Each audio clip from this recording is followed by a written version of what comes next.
Selamat datang di Knalpot Brong, channel yang membahas alur pembuka, manhwa, dan pasti membuatmu penasaran. Terus pengen membacanya langsung. Kali ini ada manhwa berjudul Cry, Even Better If You Beg, menangis lebih baik jika kamu memohon, dengan pemeran utama Doug Matthias von Herhart dan Leila Levlin.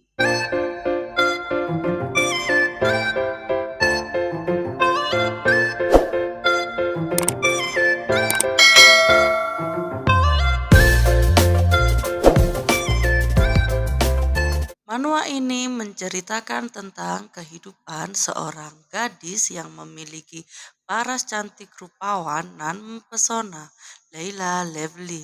Sayang, kecantikannya tak sebahagia kehidupannya. Dia menjadi yatim setelah kecelakaan merenggut nyawa ayahnya. Janji untuk menikmati liburan musim semi juga tak mungkin terkabul, dan itu adalah janji terakhir sebelum kematian ayahnya, sedangkan ibunya kabur dengan lelaki lain. Hidup sebatang kara membuatnya diusir dari satu rumah ke rumah lain oleh sanak saudara, hingga akhirnya dia dikirim oleh salah satu pamannya untuk menemui paman yang lain di wilayah Berg, kota kelahiran ayahnya, menemui Bill Lemmer, paman Leila dari pihak ayahnya. Setelah naik kereta api melintasi perbatasan, Leila menumpang kereta tukang pos untuk bertemu dengan pria yang ternyata berbadan besar dan menakutkan menurutnya. Dengan gugup, Laila memperkenalkan diri. Tak lupa senyumnya juga. Dia tak ingin diusir lagi karena tak tahu harus pergi kemana setelah ini. Bill tentu saja marah dan tak habis pikir, apalagi mengetahui Laila mengenakan baju tipis dan pergi sendirian melintasi perbatasan. Seolah tahu betapa tak punya pikiran para saudaranya di sana. Rasanya Bill ingin sekali murka. Tahu keadaan bisa saja buruk, Laila berjinjit agar lebih tinggi dan mengatakan kalau dia sudah besar. Umurnya 12 tahun minggu ini. Dia bisa membaca dan bisa membantu apapun. Mendengar itu, Bill melempar sekopnya dan menyuruh Leila agar mengikutinya pulang. Di rumah, Bill menyuruh Leila makan lebih dulu sebelum memikirkan keputusan akan mengirim Leila kemana. Tetapi menilai Leila makan hanya sedikit membuat Bill berpikir kalau dia ingin melihat Leila makan seperti sapi. Leila menjawab kalau dia tidak bisa makan seperti sapi. Makanannya memang sedikit dan dia bisa memakan apapun. Mendengar itu, Bill menyadari kalau Leila pasti mendapatkan kehidupan yang keras sebelum ini. Rumor pun menyebar. Seluruh mansion ramai dengan pria dingin seperti gajah dan singa itu memelihara gadis. Bahkan tidak bisa dipercaya. Setelah kematian istri Bill, tidak ada kelahiran seorang anak. Dan tiba-tiba Bill bersama anak kecil. Semua orang jadi penasaran dengan sisi hangat Bill, pria terbaik yang bekerja di kebun dengan banyak penghargaan dan gaji tinggi itu, kini menarik perhatian dengan rumornya. Tak hanya itu, Laila yang selama ini mengikuti kemanapun Bill pergi bekerja, juga mendapat perhatian karena keceriaan dan manis senyumnya, membuat siapapun yang dikirim bunga oleh Bill berbalik dengan memberi banyak hadiah ke Leila, seperti kue, cookies, baju, buku, dan juga roti. Beberapa orang bertanya siapa Leila.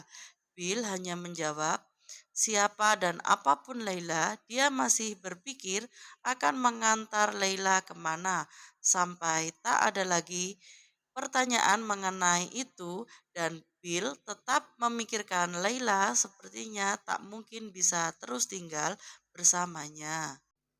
Sedangkan Layla sangat menikmati tempat Bill. Mansion megah dengan hutan luas, sungai, rusa, burung-burung yang terbang. Kehidupannya seperti di surga. Dia selalu menulis apa yang dilihatnya setiap hari. Jika suatu saat hidupnya harus kembali ke neraka, Laila akan mengingat masa-masa indah ini selamanya. Hingga saat Laila pulang dari hutan, Bill mengajaknya pergi dengan tatapan tak bisa diartikan.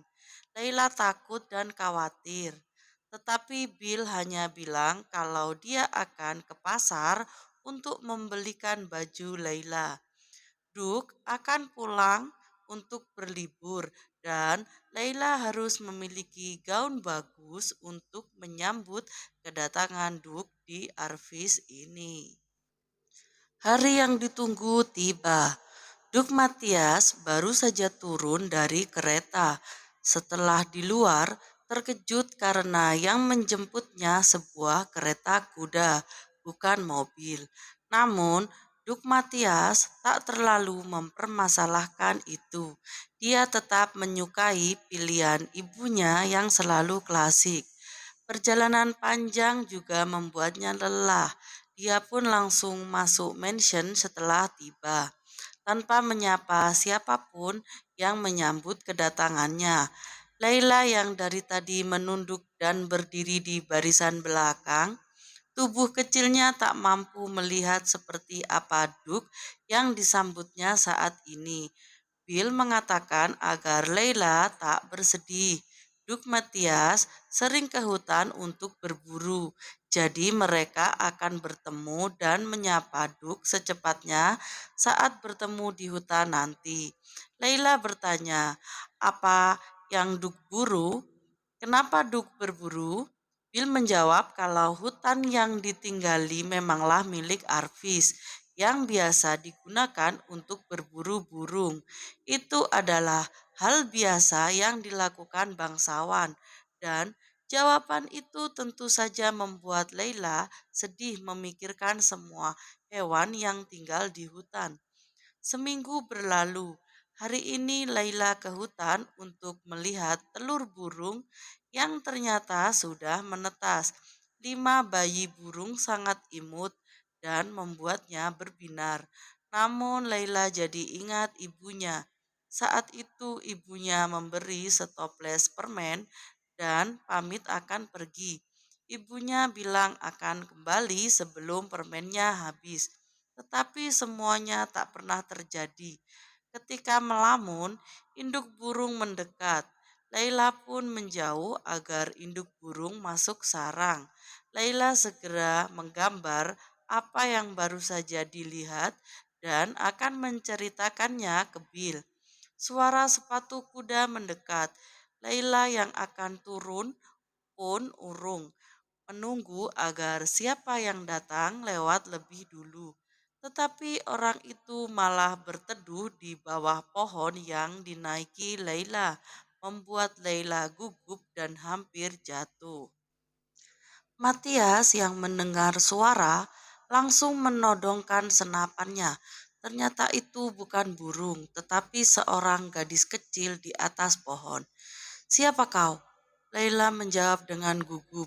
Senapan itu menakutinya. Dia pun turun dan berlari sambil menangis kebil. Menceritakan siapa pria tinggi yang ditemuinya. Dan Bill malah tertawa karena Leila baru saja bertemu dengan Duk Matias. Baru saja terkejut, suara senapan mengganggu Leila lagi. Dia berbalik untuk menatap hutan dan memikirkan sebanyak apa burung yang akan terluka oleh senapan itu. Bill tak ingin Leila bersedih, mengajak gadis itu pulang dan beristirahat di rumah. Hari-hari berlalu sama, membuat Leila murung. Bill yang tahu itu mengajak Leila ke kebun. Siapa tahu di sana Leila akan melupakan senapan Duk Matias. Laila yang memeluk lutut dengan lesu, terkejut saat ada suara riang menyapanya. Itu adalah anak lelaki, Clay Edmund, putra dokter pribadi Mansion. Clay bertanya kenapa Leila terlihat sedih. Leila menjawab dia benci dengan Duk Matias yang berburu dan melukai burung. Clay menjawab itu hal biasa. Leila hampir marah dan menuduh Clay sama saja. Tetapi Clay menepis dengan dia juga tak suka berburu. Dia tak suka melihat ada yang kesakitan, entah itu burung atau manusia sekalipun. Leila yang merasa Clay baik memberinya peach untuk dimakan bersama-sama di bawah pohon. Sampai akhirnya ibu Clay menyusul untuk mengajak pulang. Sama dengan Bill, dia juga mengajak Leila pulang karena pekerjaannya baru saja selesai. Di jalan, bertemu dengan Duk Matias, meminta izin agar Leila tetap diizinkan tinggal di Arvis. Sedangkan Matias hanya menjawab, terserah Bill akan melakukan apa demi kebaikan gadis kecil itu. Di tempat lain, Claudine melakukan hal konyol karena kebosanannya yang melanda. Duduk minum teh dengan para orang tua menunggu Matias pulang, sedangkan dia sudah menunggu sangat lama. Melihat gadis seusianya lewat, Claudine pun meminta agar dibolehkan main dengannya. Gadis itu adalah Leila. Kepala pelayan langsung memanggil Leila, memandikan, mendandani, dan menyemprot parfum sebelum kemudian diantar menemui Claudine. Claudine bertanya, apakah Leila bisa bermain piano? Tahu lagu apa yang dimainkan? Leila tidak tahu, bahkan dia baru saja melihat piano seumur hidupnya. Claudine bertanya lagi, apa Leila bisa merangkai bunga, bermain dadu, kartu, catur? Jawaban Leila tetap sama. Dia tidak tahu dan tidak pernah memainkannya. Claudine merasa semua sia-sia dan menyedihkan. Ternyata bermain dengan anak anjing lebih menyenangkan daripada bermain dengan Leila. Dia pun pergi dan menyuruh pelayan memberikan sekoin emas untuk Leila dan membiarkan gaun yang dikenakan Leila agar disimpan. Leila pun kembali ke rumah Bill sambil menahan air mata yang hampir jatuh. Di luar, Claudine yang mengobrol dengan Duke lain memanggil Leila, mengucapkan selamat tinggal untuk Leila dan menyuruhnya pergi. Leila tak kuasa, dia berlari agar segera menjauh. Sayang, hal itu membuatnya jatuh dan koin emasnya menggelinding tepat di depan Duk Matias. Satu hal yang harus disimpan sebagai imbalan pertamanya. Cemoohan jika dirinya tak lebih baik dari seekor anak anjing, ditambah dengan tatapan dingin Duk Matias, membuatnya berlutut untuk tetap memungut koin emas itu.